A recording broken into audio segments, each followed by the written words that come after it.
Hello students, I am नवीन। आज हम लोग बैंकिंग और फाइनेंस के रूप में सबसे पहले ये जानने की कोशिश करेंगे कि हमारे इकोनॉमी में या हमारे इंडियन सिस्टम में बैंकिंग और फाइनेंस में बैंकिंग सिस्टम का शुरुआत कैसे हुआ, किस तरह से हमारा बैंकिंग रन किया और आगे जा कर के अभी बैंकिंग के सामने किस तरह के चैलेंजेज है, इसके बारे में जानेंगे।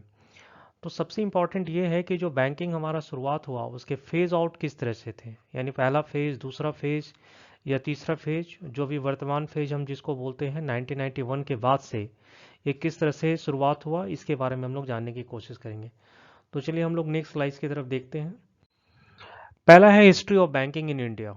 जैसा कि नाम से क्लियर है, history of banking in India में हम पूरे बैंकिंग जो सेक्टर्स हैं उसके तीन फेज बनाए गए हैं। पहला फेज जो अर्ली फेज है 1770 से लेकर के 1969 तक का है। दूसरा है नेशनलाइजेशन फेज जो 1969 से लेकर के 1991 तक का है। और तीसरा फेज जिसको हम लिबरलाइजेशन या एक तरह से कह सकते हैं उदारीकरण के बाद हमारा बैंकिंग सिस्टम किस तरह से रन किया, इसके बारे में हम जानेंगे। यानी पूरे बैंकिंग सिस्टम को ये तीन फेज में ही डिवाइड किया जा सकता है, जैसा कि यहाँ पे दिया हुआ है कि डिवाइडेड इनटू थ्री फेज।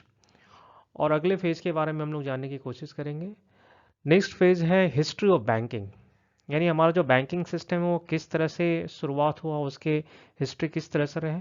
तो पहला, जैसा कि नाम से क्लियर है, प्री इंडिपेंडेंस पीरियड, जो नाम से क्लियर है 1776 से लेकर 1947 तक, यानी देश आज़ाद होने से पहले। दूसरा है पोस्ट इंडिपेंडेंस पीरियड, जिसमें 1947 से 1969 तक, ये सबसे इम्पॉर्टेंट है क्योंकि इस समय देश में एक तरह से देखा जाए दो तरह का बैंकिंग सिस्टम आया। एक जो सबसे पहले एसबीआई की शुरुआत हुई, जिसका आगे हम जिक्र करेंगे 1955।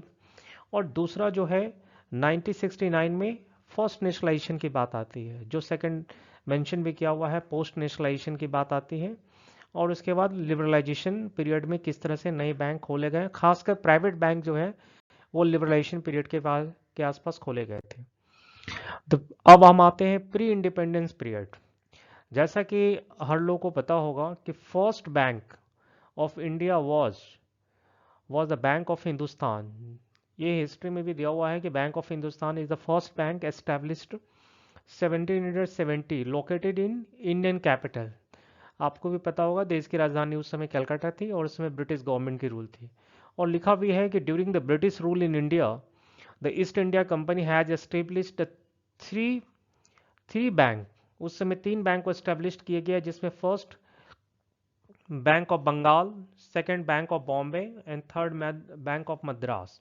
यही तीनों बैंक जो है वो आगे जा करके जिसे हम प्रेसिडेंसी बैंक का नाम दिया गया। तो ये तीनों बैंक का जानना जरूरी है कि ये इसी तीनों बैंक को आगे जा करके हम प्रेसिडेंसी बैंक के रूप में हम एक तरह से जाने जाने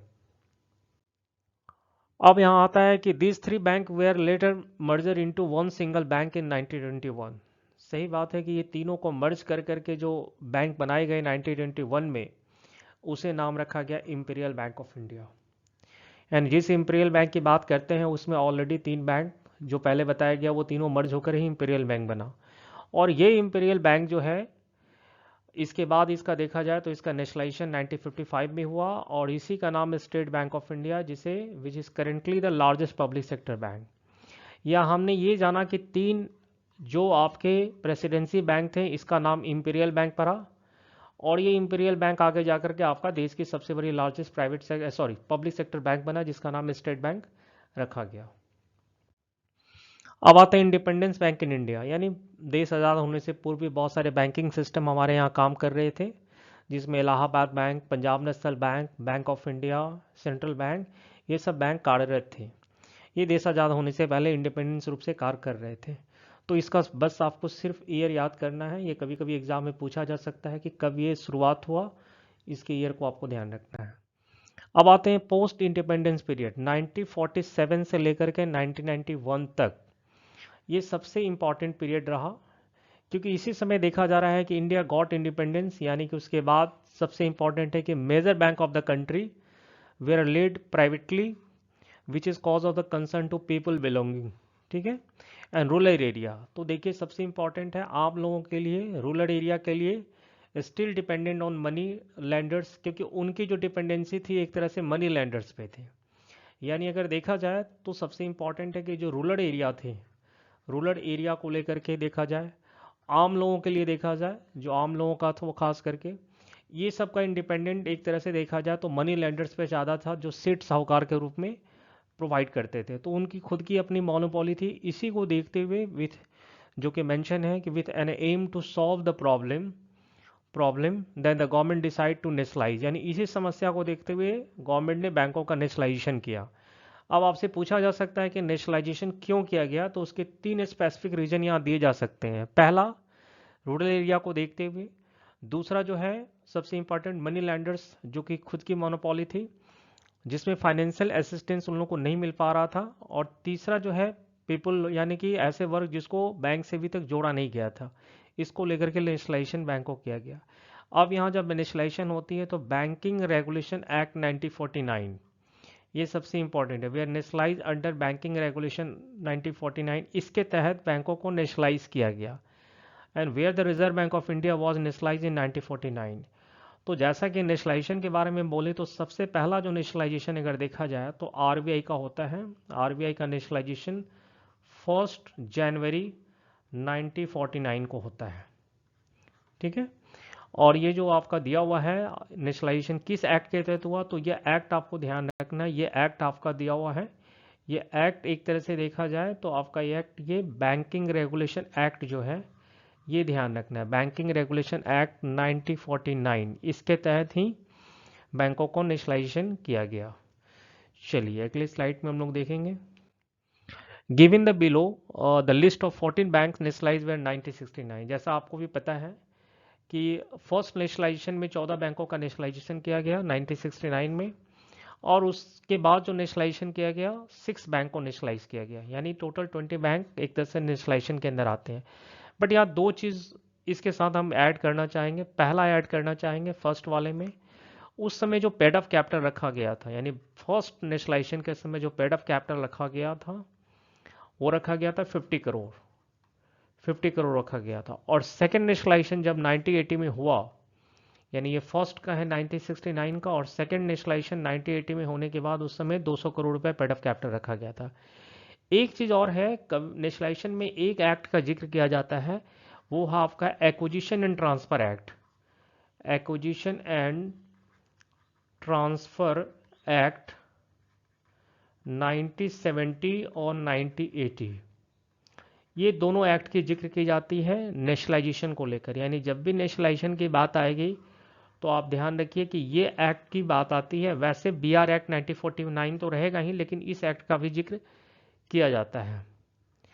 चलिए, apart from the above mention 20 banks, there were 7 subsidiaries of the SBI which we are nationalize in 1969। ये भी काफ़ी इंपॉर्टेंट है कि उसके बाद आपके 7 सब्सिडरीज, ये देख लीजिए 7 सब्सिडरीज जो है एसबीआई के रूप में 1959 में एक तरह से इसको भी नेशनलाइज किया गया।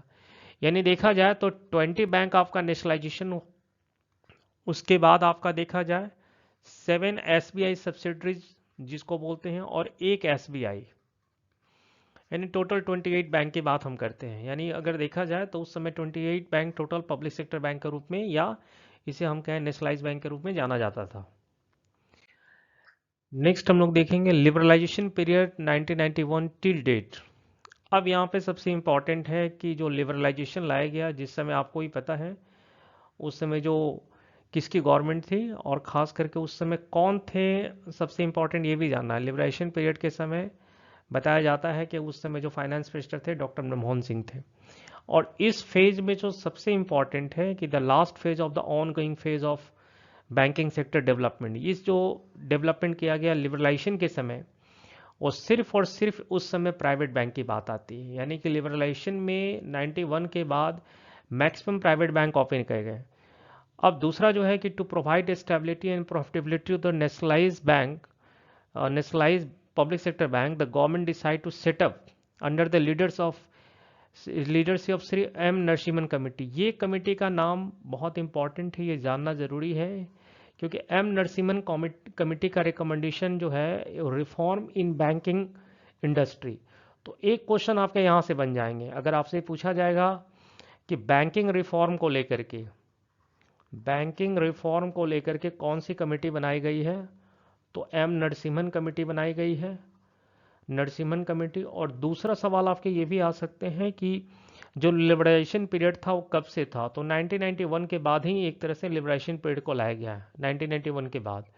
उस समय मैक्सिमम प्राइवेट बैंक ओपन गए थे, या एक तरह से उदारीकरण के कारण बहुत सारे बैंक ओपन किए गए थे, जिसमें अगर देखा जाए तो अभी जो आप एक्सिस बैंक आप देख रहे हो, या फिर जो अदर बैंक्स के रूप में आप एक्सिस बैंक के अलावा जो आप एचडीएफसी देखते हो, आईडीएफसी जो देखते हो, बंधन बैंक जो देखते हैं, ये सभी बैंक देख रहे हैं, ये सभी एक तरह से 91 के बाद ही एक तरह से ओपन किया गया।